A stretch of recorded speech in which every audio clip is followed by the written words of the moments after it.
नमस्कार। खासकर उन सभी साथियों का स्वागत जो प्रतियोगी या विभागीय परीक्षाओं की तैयारी में जुटे हैं। नमस्कार सभी श्रोताओं को। आज हम एक ऐसे नियम पर थोड़ी गहराई से बात करने वाले हैं जो अक्सर उम्मीदवारों के लिए थोड़ा सा पेचीदा हो जाता है। हाँ बिल्कुल, हम बात कर रहे हैं सीसीएस पेंशन रूल्स 1972 के रूल 26 की। ये इस्तीफा रेजिग्नेशन और तकनीकी इस्तीफा यानी टेक्निकल रेजिग्नेशन से जुड़ा हुआ है। हाँ, और ये नियम काफी लंबा भी है और जैसा आपने कहा परीक्षाओं में इससे जुड़े सवाल अक्सर दिख जाते हैं। सही बात है। इसीलिए हमने सोचा कि आज सिर्फ इसी नियम पर फोकस करें ताकि इसका हर पहलू ठीक से समझ आ जाए। बिल्कुल सही। हमारा मकसद यही है कि रूल 26 के जो अलग अलग सब रूल्स हैं और जो सरकारी स्पष्टीकरण GIDs हैं उनको आसान भाषा में समझें। तो चलिए शुरू करते हैं फिर। हाँ जी, सबसे पहले रूल 26 का पहला हिस्सा सब रूल 1, ये इस्तीफे का जो सबसे बेसिक असर है उसके बारे में क्या बताता है? तो रूल 26(1) वो साफ कहता है। हाँ, क्या कहता है ये? कि अगर कोई सरकारी कर्मचारी इस्तीफा देता है अपनी सेवा से या अपने पद से, अच्छा, तो जो उसकी पिछली सर्विस है वो जब्त हो जाती है, फोरफीट। ओह, पूरी सर्विस, उसका कोई लाभ नहीं मिलेगा। हाँ, सामान्य तौर पर यही होता है। पेंशन या दूसरे रिटायरमेंट फायदों के लिए वो पिछली सेवा गिनी नहीं जाएगी। हाँ, इसमें एक गुंजाइश जरूर है। अच्छा, अगर जो नियुक्ति प्राधिकारी हैं, अपॉइंटिंग अथॉरिटी, वो जनहित में पब्लिक इंटरेस्ट में इस्तीफा वापस लेने की इजाजत दे दें, तब सेवा बच सकती है। पर वो एक खास परिस्थिति है, आम नियम जब्ती का ही है। ठीक है, लेकिन एक और स्थिति है ना जहां सेवा जब्त नहीं होती। रूल 26(2) शायद इसी बारे में है और ये तो परीक्षा के लिए बहुत ही जरूरी लगता है। आप बिल्कुल सही कह रही हैं। रूल 26(2) बहुत महत्वपूर्ण है।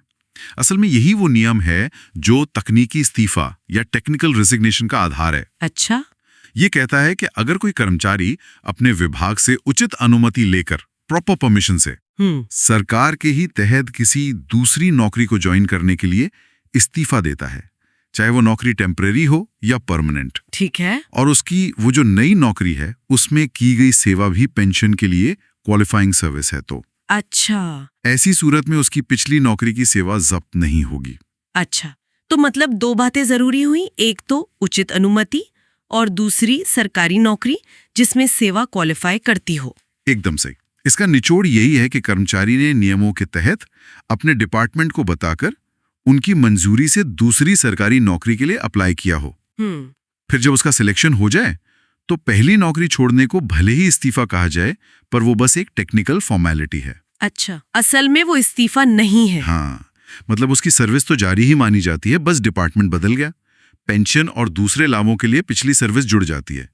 देखिए, जो लोग परीक्षा दे रहे हैं उनके लिए यह समझना बहुत जरूरी है कि कब इस्तीफा असली वाला है और कब तकनीकी नौकरी के लिए। हाँ, तो आने जाने में, सेटल होने में कुछ दिन तो लग जाते हैं। रूल 26(3) इस गैप, इस इंटरप्शन को कैसे देखता है? हाँ, ये भी एक प्रैक्टिकल प्रॉब्लम है। रूल 26(3) इसी के लिए है। ये कहता है कि अगर दो नौकरियों के बीच ऐसा कोई गैप आता है जो सिर्फ इसलिए हुआ क्योंकि पोस्टिंग अलग अलग स्टेशन पर थी, और ये गैप जो सामान्य ज्वाइनिंग टाइम होता है ट्रांसफर रूल्स के तहत, उससे ज्यादा नहीं है, तो इस गैप को कवर किया जाएगा। कवर कैसे करेंगे? क्या उसे छुट्टी लेनी पड़ेगी? हाँ बिल्कुल। इसे कर्मचारी के छुट्टी खाते में जो भी छुट्टियां हैं उनसे एडजस्ट किया जा सकता है, या अगर छुट्टी नहीं है तो सक्षम प्राधिकारी इस पीरियड को माफ भी कर सकते हैं, कंडोन कर सकते हैं। अच्छा, मकसद ये है कि सिर्फ पोस्टिंग बदलने की वजह से सर्विस में ब्रेक ना माना जाए। ठीक है। अब एक और मुझे लगता है बहुत महत्वपूर्ण स्थिति, रूल 26(4) कोई इस्तीफा दे दे और बाद में उसका मन बदल जाए, क्या वो इस्तीफा वापस ले सकता है? इसकी क्या शर्तें हैं? ये थोड़ा पेचीदा लग रहा है। हाँ, रूल 26(4) इस्तीफा वापस लेने की इजाजत तो देता है, पर ये इतना आसान नहीं है। इसकी कुछ सख्त शर्तें हैं, और हाँ, परीक्षा के लिए ये शर्तें याद रखना बहुत जरूरी है। बताइए, क्या शर्तें हैं? पहली शर्त तो ये है कि इस्तीफा किसी ठोस वजह से दिया गया हो, और वो वजह ऐसी ना हो जिससे कर्मचारी की ईमानदारी या उसकी काबिलियत या उसके आचरण पर कोई सवाल उठे। और वापसी का अनुरोध इसलिए किया गया हो क्योंकि हालात में कोई बड़ा बदलाव आ गया हो जिसने इस्तीफा देने की वजह ही बदल दी। अच्छा, इस्तीफा किसी गड़बड़ी की वजह से न दिया हो। बिल्कुल। दूसरी शर्त, इस्तीफा मंजूर होने और वापसी का अनुरोध करने के बीच का जो समय है उसमें कर्मचारी का बर्ताव गलत या अनुचित न रहा हो। ठीक। तीसरी शर्त और ये बहुत महत्वपूर्ण है, ड्यूटी से गैर हाजिरी की कुल अवधि, मतलब इस्तीफा लागू होने से लेकर वापस ड्यूटी ज्वाइन करने तक का समय 90 दिनों से ज्यादा नहीं होना चाहिए। सिर्फ 90 दिन? 3 महीने? हाँ, ये 90 दिन की लिमिट है। और चौथी शर्त, जिस पद से इस्तीफा दिया था वो पद या उसके जैसा कोई और पद खाली होना चाहिए जहां उसे वापस लिया जा सके। तो ये चारों शर्तें पूरी होनी चाहिए, तभी नियुक्ति प्राधिकारी इजाजत देंगे। हाँ, नियुक्ति प्राधिकारी जनहित को ध्यान में रखकर और इन सभी शर्तों का पूरा होने पर ही इस्तीफा वापस लेने की अनुमति दे सकते हैं। क्या कोई ऐसी भी स्थिति है जब इस्तीफा वापस लेने की अर्जी पर विचार ही नहीं किया जाएगा? रूल 26(5) शायद यही कहता है। हाँ, रूल 26(5) एक खास स्थिति में इस्तीफा वापसी पर बिल्कुल रोक लगाता है। किस स्थिति में? अगर किसी सरकारी कर्मचारी ने इस्तीफा इसलिए दिया है ताकि वो किसी प्राइवेट कमर्शियल कंपनी में नौकरी कर सके, अच्छा, या फिर सरकार के मालिकाना हक वाली या सरकार के कंट्रोल वाली किसी कॉरपोरेशन या कंपनी में जा सके, या सरकार द्वारा कंट्रोल या फंड किए जाने वाले किसी निकाय बॉडी में नौकरी के लिए इस्तीफा दिया है, तो ऐसे मामले में इस्तीफा वापस लेने की अर्जी मंजूर नहीं की जाएगी। मतलब सरकारी नौकरी छोड़कर प्राइवेट में गए या किसी सरकारी कंपनी या ऑटोनोमस बॉडी में गए तो वापसी का दरवाजा बंद। एकदम साफ तौर पर बंद। नियम इस बारे में बिल्कुल स्पष्ट है। ठीक है, अब मान लेते हैं किसी का इस्तीफा रूल 26(4) की शर्तों के तहत वापस लेने की मंजूरी मिल गई। हाँ, तो वो जो बीच का पीरियड था जब वो ड्यूटी पर नहीं थे, 90 दिन के अंदर वाला पीरियड, उसका क्या होगा? रूल 26(6) क्या कहता है? रूल 26 कहता है कि जब इस्तीफा वापस लेने का ऑर्डर निकलता है तो ये मान लिया जाता है कि सर्विस में जो ब्रेक आया था उसे माफ कर दिया गया है, कंडोन्ड। अच्छा, लेकिन यहाँ एक पेंच है। ये जो बीच की अवधि है इसे पेंशन योग्य सेवा मतलब क्वालिफाइंग सर्विस में नहीं गिना जाएगा। मतलब सर्विस तो जुड़ गई लेकिन पेंशन के लिए वो पीरियड काउंट नहीं होगा। बिल्कुल, सर्विस कंटिन्यूस मानी जाएगी पर पेंशन कैलकुलेशन में वो गैर हाजिरी वाला पीरियड शामिल नहीं होगा। समझ गई। अब रूल 26 का आखिरी हिस्सा सब रूल 7, इसका रूल 37 से क्या लेना देना है? रूल 26(7) एक खास सिचुएशन के लिए है। ये कहता है कि अगर इस्तीफा रूल 37 के तहत दिए गए विकल्पों का इस्तेमाल करने के लिए दिया गया है तो उस इस्तीफे से पिछली सरकारी सेवा जब्त नहीं होगी। अच्छा, रूल 37 किससे जुड़ा है? रूल 37 आमतौर पर उन मामलों से जुड़ा है जहां सरकारी कर्मचारी स्थायी रूप से किसी पब्लिक सेक्टर अंडरटेकिंग यानी PSU या ऑटोनॉमस बॉडी में अब्जॉर्ब हो जाते हैं। तो ऐसे मामलों में दिया गया इस्तीफा भी देखा जाए तो एक तरह का तकनीकी इस्तीफा ही है और पिछली सेवा के फायदे बने रहते हैं। ठीक है, तो ये थे रूल 26 के मुख्य उपनियम। अब उन सरकारी निर्णयों मतलब GIDs पर आते हैं जो इन नियमों को और साफ करते हैं। पहला GID इसी बात पर है कि इस्तीफा कब तकनीकी माना जाएगा। ये पॉइंट तो बार बार आ रहा है। हाँ, क्योंकि ये बहुत कंफ्यूजिंग हो सकता है। GID इसे और साफ करता है। कैसे? देखिए, पहली बात, अगर एप्लीकेशन प्रॉपर चैनल से भेजी थी मतलब अपने डिपार्टमेंट की परमिशन से और सिलेक्शन हो गया तो डिपार्टमेंट को उसे रिलीव करना चाहिए। कायदे से तो इस्तीफे की जरूरत ही नहीं पड़नी चाहिए, पर अगर एडमिनिस्ट्रेटिव वजहों से इस्तीफा मांगा भी जाता है तो वो तकनीकी ही माना जाएगा। ठीक। दूसरी बात, अगर एप्लीकेशन प्रॉपर चैनल से नहीं भेजी या कर्मचारी ने खुद ही इस्तीफा दे दिया मतलब बिना किसी दूसरी नौकरी के ऑफर के या किसी पॉलिसी की वजह से इस्तीफा देना पड़ा, तो वो असली इस्तीफा है और उसमें पिछली सेवा जब्त हो जाएगी। तो ये प्रॉपर चैनल से अप्लाई करना कितना ज्यादा जरूरी है? जरा सी चूक और पेंशन पर असर पड़ सकता है। बिल्कुल, परीक्षा देने वालों के लिए ये बहुत बड़ा सबक है। GID 2 ये भी कहता है कि तकनीकी इस्तीफे में वेतन निर्धारण यानी पे फिक्सेशन के लिए पिछली सेवा का फायदा मिल सकता है FR 27 के तहत। अच्छा। और ये नियम एक सेंट्रल डिपार्टमेंट से दूसरे में जाने वाले परमानेंट या क्वाजी परमानेंट कर्मचारियों पर भी लागू होता है। चलिए अब GID 2 पर आते हैं। ये इस्तीफा स्वीकार करने की पूरी प्रक्रिया बताता है। इसका पहला पॉइंट तो शायद इस्तीफे के फॉर्मेट पर है। हाँ, GID 2 का पॉइंट 1 बस यही कहता है कि इस्तीफा लिखित में हो, साफ हो और बिना शर्त अनकंडीशनल हो।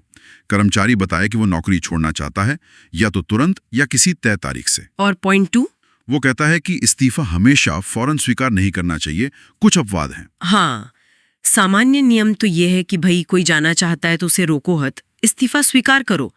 लेकिन पॉइंट 2 2 मुख्य अपवाद बताता है। क्या है वो? पहला, अगर कर्मचारी किसी बहुत जरूरी काम पर लगा है और उसकी जगह किसी और को लाने में टाइम लगेगा तो तब तक इंतजार करें जब तक कोई वैकल्पिक व्यवस्था ना हो जाए। ठीक है। और दूसरा अपवाद है अगर कर्मचारी सस्पेंशन में है, मतलब निलंबित है।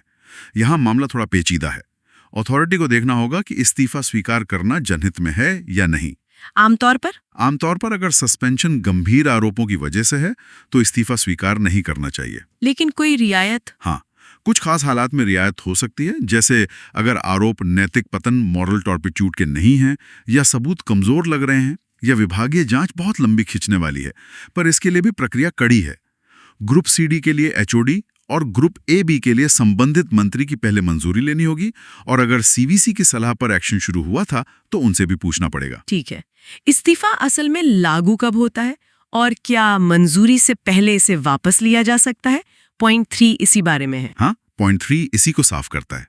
इस्तीफा तभी इफेक्टिव माना जाता है जब उसे अथॉरिटी स्वीकार कर ले और कर्मचारी को रिलीव कर दिया जाए। और वापसी? अगर कर्मचारी इस्तीफा स्वीकार होने से पहले ही लिख कर दे दे कि मैं वापस लेना चाहता हूं, तो इस्तीफा अपने आप वापस मान लिया जाएगा, ऑटोमेटिकली विथड्रॉन। अच्छा, और अगर स्वीकृति के बाद पर रिलीव होने से पहले? हाँ, अगर स्वीकृति हो गई पर रिलीव नहीं हुआ है और तब वो वापसी की अर्जी देता है तो सामान्य तौर पर मान लेना चाहिए। अगर नहीं मानना है तो उसके कारण लिखकर बताने होंगे। अस्थायी कर्मचारियों के लिए ये अलग है क्या? पॉइंट 4 कहता है कि जो अस्थायी कर्मचारी होते हैं वो अक्सर टेम्पररी सर्विस रूल्स के रूल 5(1) के तहत नौकरी छोड़ने का नोटिस देते हैं।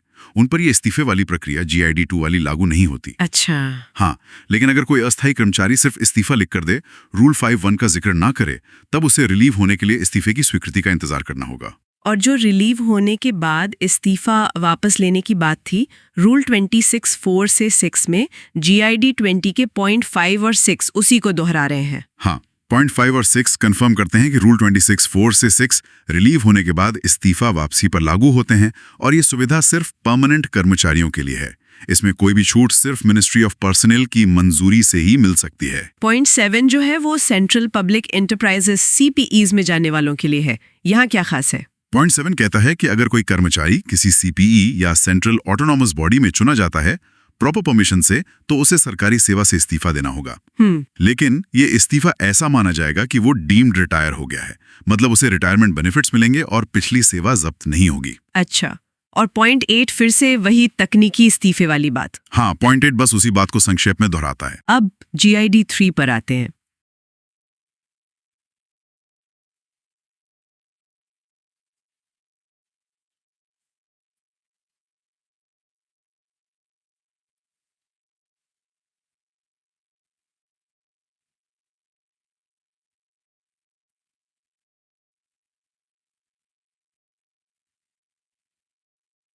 काफी प्रैक्टिकल।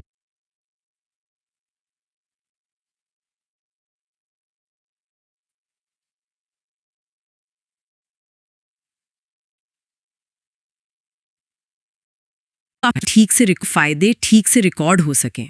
बिल्कुल, GID 3 एक बहुत जरूरी प्रोसीजरल इंस्ट्रक्शन है। ये कहता है कि जब भी किसी का इस्तीफा रूल 26(2) के तहत स्वीकार किया जाए, मतलब तकनीकी इस्तीफा हो, हाँ, तो जो स्वीकृति का आदेश निकलेगा, एक्सेप्टेंस ऑर्डर, उसमें ये साफ साफ लिखा होना चाहिए कि कर्मचारी प्रॉपर परमिशन से दूसरी नौकरी ज्वाइन कर रहा है और उसे रूल 26(2) के फायदे मिलेंगे। इसे कहीं दर्ज भी करना होता है। हाँ, यही बात कर्मचारी की सर्विस बुक में भी लिखनी होगी और उसे अटेस्ट करना होगा, ताकि बाद में कोई कंफ्यूजन न रहे। ये पुराने मामलों में भी करना है अगर जरूरत हो। अब एक बहुत ही जरूरी चीज, GID 4 अनिवार्य सतर्कता निकासी, मैंडेटरी विजिलेंस क्लियरेंस। ये तो परीक्षाओं के लिए भी बहुत जरूरी हो सकता है। हाँ, GID 4 बहुत बहुत महत्वपूर्ण है। इसे बिल्कुल नजरअंदाज नहीं किया जा सकता। ये साफ निर्देश है कि किसी भी कर्मचारी के इस्तीफे के अनुरोध पर कोई भी फैसला लेने से पहले फैसला लेने से पहले सक्षम प्राधिकारी को अनिवार्य रूप से, मतलब मैंडेटरीली, उस कर्मचारी का विजिलेंस स्टेटस चेक करना होगा और क्लियरेंस लेनी होगी। ये तब भी करना है जब कर्मचारी सस्पेंड ना हो या उसके खिलाफ कोई जांच पेंडिंग ना हो। बिल्कुल, नियम यही कहता है। ये इसलिए किया गया क्योंकि पहले ऐसे केस हुए कि इस्तीफा मंजूर हो गया और बाद में पता चला कि कर्मचारी किसी गंभीर गड़बड़ी में शामिल था। तो ऐसी स्थिति से बचने के लिए अब ये जरूरी है कि इस्तीफे पर विचार करने से पहले ही विजिलेंस एंगल चेक कर लिया जाए। यहाँ अनिवार्य और पहले ये शब्द बहुत महत्वपूर्ण है। समझ गई, ये एक तरह का सेफ्टी नेट है। आखिर में GID 5 एक चेकलिस्ट देता है। क्या हमें इसके सारे पॉइंट्स देखने? या बस इसका सार समझ लें? GID 5 एक लंबी चेकलिस्ट है। ये प्रशासनिक काम को आसान बनाने के लिए है। इसे 3 हिस्सों में बांटा गया है। हमें हर पॉइंट याद करने की जरूरत नहीं, पर इसका मकसद समझना जरूरी है। हाँ, क्या मकसद है इसका? भाग 1 में तो सामान्य जानकारी है, नाम, पद वगैरह। भाग 2 उन चीजों की लिस्ट है जिन्हें इस्तीफा स्वीकार करने से पहले देखना है।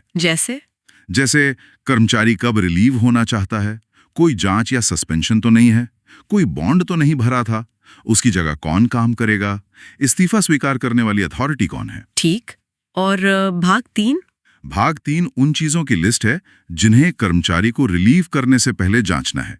इसमें यह पक्का करना होता है कि उसने सरकारी सामान, ID कार्ड, लाइब्रेरी बुक आदि लौटा दिया है, कोई बकाया, लोन, एडवांस, किराया बिल तो नहीं है, उसका लीव रिकॉर्ड अपडेटेड है या नहीं। तो ये चेकलिस्ट मूलतः प्रक्रिया को व्यवस्थित और सही रखने के लिए है। हाँ, ये पक्का करती है कि इस्तीफे की प्रक्रिया में कोई जरूरी चीज छूट ना जाए और बाद में कोई दिक्कत ना हो। तो ये थी CCS पेंशन रूल्स की रूल 26 और उससे जुड़े GIDs पर हमारी विस्तृत पर उम्मीद है आसान चर्चा। जैसा हमने शुरू में कहा था, ये नियम परीक्षाओं के लिहाज से बेहद महत्वपूर्ण है। बिल्कुल। जो मुख्य बातें याद रखनी है वो है साधारण इस्तीफा और तकनीकी इस्तीफे का फर्क, रूल 26(1) वर्सेस 26(2), तकनीकी इस्तीफे के लिए प्रॉपर चैनल क्यों जरूरी है, GID 1, सेवा जब्ती से कैसे बचा जा सकता है, इस्तीफा वापस लेने की क्या शर्तें और सीमाएं हैं, रूल 26(4)(5), और सबसे जरूरी, इस्तीफा स्वीकार करने से पहले अनिवार्य विजिलेंस क्लियरेंस, GID 4। इन पर सवाल बन सकते हैं। हमें पूरी उम्मीद है कि इस चर्चा से रूल 26 को लेकर आपकी समझ और बेहतर हुई होगी। अगर आपको ये जानकारी काम की लगी हो तो इसे लाइक ज़रूर करें, अपने उन दोस्तों के साथ शेयर करें जो तैयारी कर रहे हैं, और हाँ, ऐसे ही नियमों और जानकारी पर आधारित चर्चाओं के लिए हमारे चैनल को सब्सक्राइब करना न भूलें। आपने इतने ध्यान से और धैर्य के साथ हमें सुना, इसके लिए हम आपके बहुत आभारी हैं। धन्यवाद।